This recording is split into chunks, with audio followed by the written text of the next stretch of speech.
This is an NBC 10 Decision 2024 update.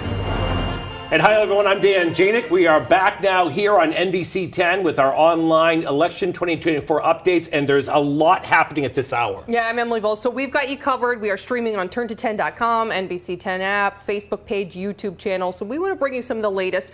We've talked about the presidential election quite a bit and on NBC as well. So Rhode Island has called it.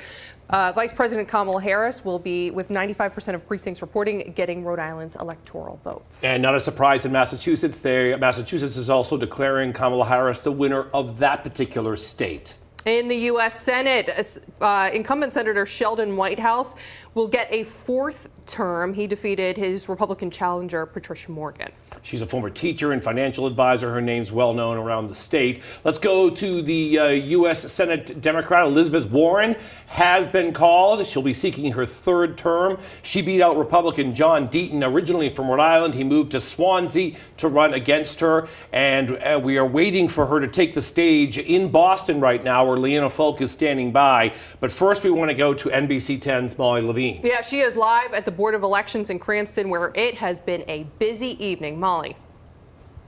Yeah, absolutely, Dan and Emily. And as of an hour ago or so, the polls officially closed here in Rhode Island. But inside the Board of Elections here in Cranston, they're still working pretty hard. We want to take you to video now that is from inside the building here on Plainfield Pike. Take a look. Here's what goes on inside the Board of Elections. The ballots are encrypted and securely transmitted to the Board of Elections by the time the polls close, which was, again, just about an hour ago. For mail ballots, the board expects to count most of them by tonight, but the ballots placed in the drop boxes that you see outside of city and town halls have to still be tabulated. They're being held in secure, sealed containers by the local Board of Canvassers and will be delivered here to the Board of Elections tomorrow on the 6th. So partial mail-in results will be available on the Board of Elections website tonight, and the early and election day votes are also on the website. Now, the executive director with the Board of Elections here says that they're expecting to see voter turnout numbers that were similar to what we saw in 2020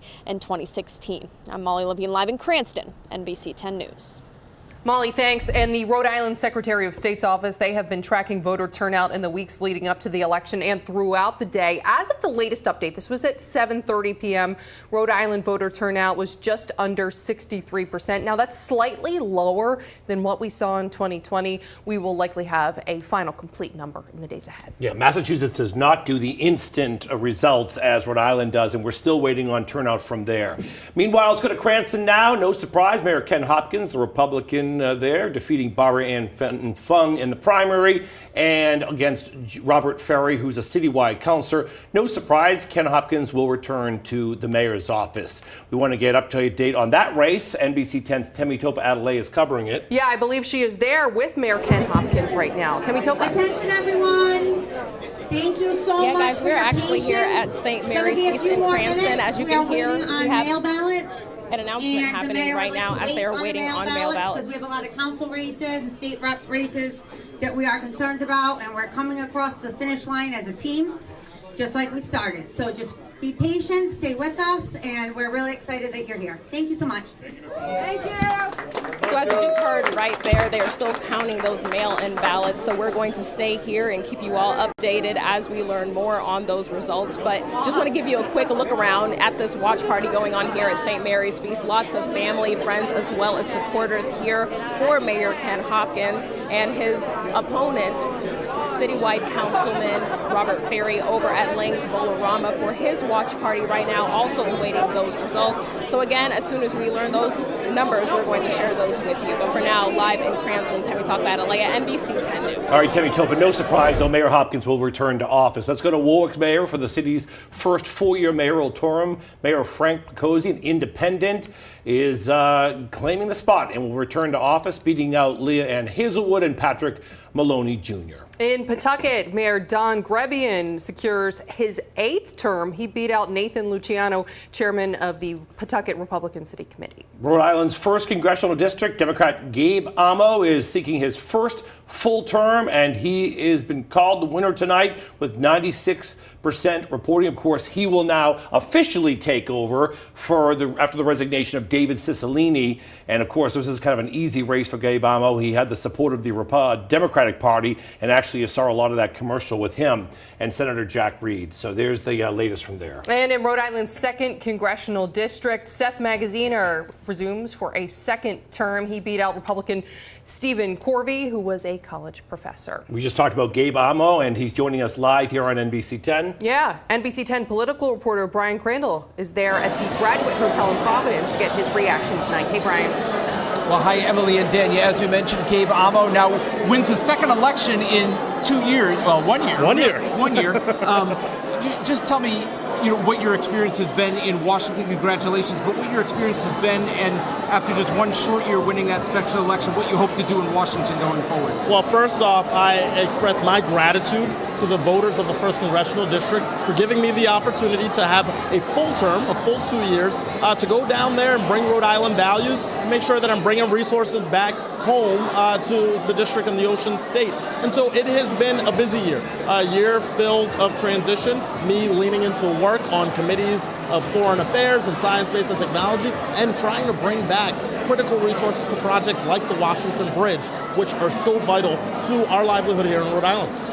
And the big question nationally is, what are you expecting when you get back to Washington, both with who's in the White House and who's controlling Congress? Well, look, it is still early in the night, and we're still getting results. I am optimistic that folks around the country, that Americans want to turn the page on the darkness and divisiveness of Donald Trump and move to a new way forward, focused on an opportunity economy under President Kamala Harris. Moreover, I think those wins will be mirrored in the House. I do believe that there will be a Speaker, Hakeem Jeffries, and the House will be in Democratic control. And from there, we will get to governing and making sure that we're more productive than this last Congress under Republican control, which was one of the worst in history.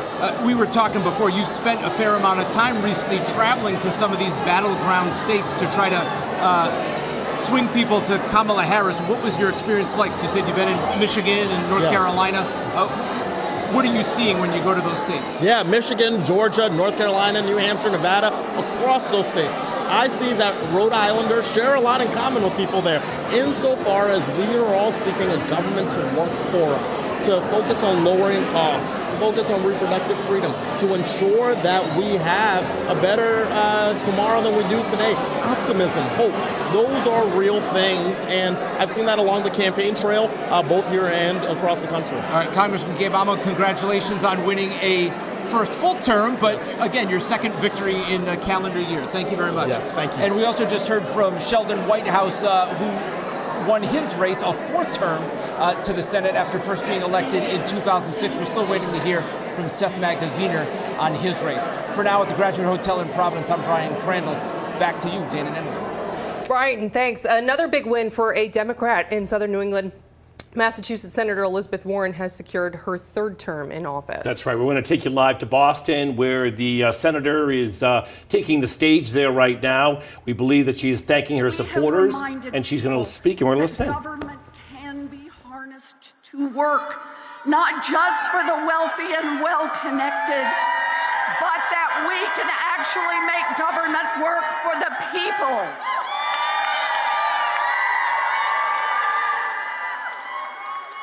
I am grateful down to my toes that you are sending me back to the Senate to fight for you.